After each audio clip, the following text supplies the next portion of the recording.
കഴിഞ്ഞ 2 ദിവസമായി defence സെക്ടറിലെ സ്റ്റോക്കുകളിൽ heavy selling pressure കാണാൻ സാധിക്കുന്നുണ്ട്. ഹിന്ദുസ്ഥാൻ എയറോനോട്ടിക്സ് ലിമിറ്റഡ് പോലുള്ള സ്റ്റോക്കുകൾ 2 ദിവസം കൊണ്ട് 10% ഇടിയുകയും ചെയ്തു. ഹിന്ദുസ്ഥാൻ എയറോനോട്ടിക്സ് ലിമിറ്റഡ് കഴിഞ്ഞ ദിവസം 4.3% ഇടിഞ്ഞ് 4,800 രൂപയ്ക്കടുത്ത് ക്ലോസിംഗ് നൽകി. 3.21 ലക്ഷം കോടി രൂപയുടെ മാർക്കറ്റ് ക്യാപ്പുള്ള കമ്പനിയുടെ valuation 42.12, dividend yield 0.73%, 52 week high 5,674, 52 week low 1,767.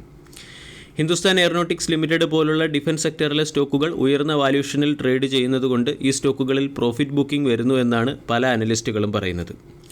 Hindustan aeronautics ലിമിറ്റഡിന് റീസെൻ്റ്ലി എയറോനോട്ടിക്കൽ ഡെവലപ്മെൻറ്റ് ഏജൻസിയിൽ നിന്നും LCA Mark II aircraft develop ചെയ്യുന്നതിന് വേണ്ടി മെമ്മറാൻഡം ഓഫ് അണ്ടർസ്റ്റാൻഡിംഗ് പുതുക്കി നൽകുകയും ചെയ്തിരുന്നു.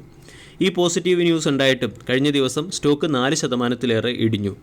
ഇടിയുന്നതിന് പിന്നിലെ പ്രധാന കാരണം ഇൻഗ്രിഡ് എന്ന ബ്രോക്കേജ് ഏജൻസി ഹിന്ദുസ്ഥാൻ എയറോനോട്ടിക്സ് ലിമിറ്റഡിനെ ഇതിന് സമാനമായ ബിസിനസ് മോഡലുള്ള മറ്റൊരു കമ്പനിയുമായി താരതമ്യപ്പെടുത്തിയിട്ട് ആ കമ്പനിയുമായി താരതമ്യപ്പെടുത്തുമ്പോൾ ഹിന്ദുസ്ഥാൻ എയറോനോട്ടിക്സ് ലിമിറ്റഡ് എത്രത്തോളം ഹയർ വാല്യൂഷനിൽ ട്രേഡ് ചെയ്യുന്നു എന്ന് അതിൻ്റെ റിസർച്ച് റിപ്പോർട്ടിൽ പരാമർശിച്ചതിനെ തുടർന്നാണ്.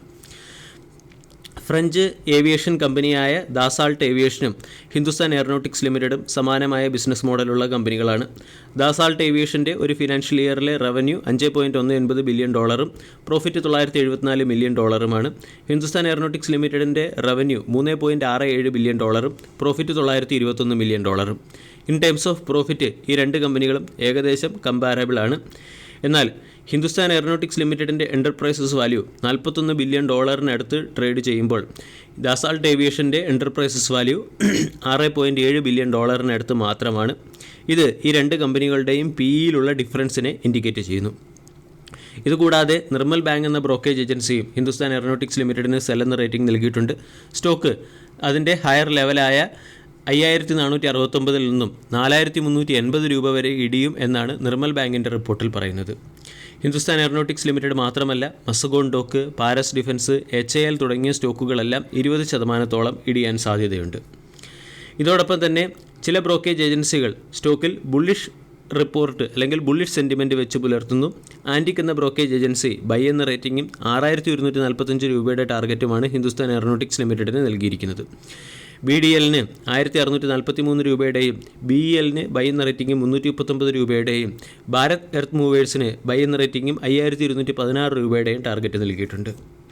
ഇവിടെ 74% ഫോറിൻ ഡയറക്റ്റ് ഇൻവെസ്റ്റ്മെൻറ്റോട് കൂടി ഇന്ത്യ ഗവൺമെൻറ് 2 ഡിഫൻസ് കോറിഡോറുകൾ നിർമ്മിക്കും എന്നുള്ളൊരു പോസിറ്റീവ് അപ്ഡേറ്റിൻ്റെ പശ്ചാത്തലത്തിലാണ് ആൻറ്റിക് എന്ന ബ്രോക്കേജ് ഏജൻസി പ്രമുഖ ഡിഫൻസ് സെക്ടറിലെ സ്റ്റോക്കുകൾക്ക് ബൈ എന്ന റേറ്റിംഗ് നൽകിയിരിക്കുന്നത്. നിർമ്മൽ ബാങ്കിൻ്റെ റിപ്പോർട്ട് പ്രകാരം ഹിന്ദുസ്ഥാൻ എയറോനോട്ടിക്സ് ലിമിറ്റഡ് മാത്രമല്ല മറ്റ് ചില പ്രമുഖ ഡിഫൻസ് സ്റ്റോക്കുകളും ഇടിയാൻ സാധ്യതയുണ്ട്. മസഗോൺ ടോക്കിന് 4,143 രൂപയുടെ ടാർഗറ്റും ഭാരത് ഇലക്ട്രോണിക്സിന് 286 രൂപയുടെ ടാർഗറ്റും പാരസ് ഡിഫൻസിന് 1,181 രൂപയുടെ ടാർഗറ്റും ഭാരത് ഡൈനാമിക്സിന് 1,508 രൂപയുടെ ടാർഗറ്റുമാണ് നൽകിയിരിക്കുന്നത്.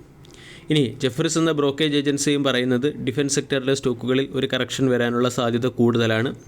ഇപ്രാവശ്യത്തെ അമേരിക്കൻ പ്രസിഡന്റ് ഇലക്ഷനിൽ ഡൊണാൾഡ് ട്രംപ് വിജയിക്കാനുള്ള സാധ്യത കൂടി വരുന്നു. ഡൊണാൾഡ് ട്രംപ് വിജയിക്കുകയാണെങ്കിൽ റഷ്യൻ ഉക്രൈൻ കോൺഫ്ലിക്റ്റ് അവസാനിക്കാനും ഇത് ഡിഫൻസ് സ്റ്റോക്കുകളിൽ ഒരു കറക്ഷന് പിന്നിലെ കാരണമായി പ്രവർത്തിക്കാനും സാധ്യതയുണ്ട്. ഹിന്ദുസ്ഥാൻ എയറോനോട്ടിക്സ് ലിമിറ്റഡ് എന്ന സ്റ്റോക്ക് ഇപ്പോൾ സപ്പോർട്ട് പ്രൈസിനടുത്ത് ലഭിക്കുന്നു. 4,700 സ്റ്റോക്കിൻ്റെ സപ്പോർട്ട് പ്രൈസാണ്.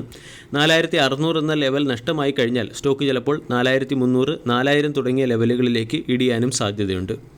വീഡിയോ എല്ലാവർക്കും ഇഷ്ടമായി എന്ന് വിശ്വസിക്കുന്നു. Thank you.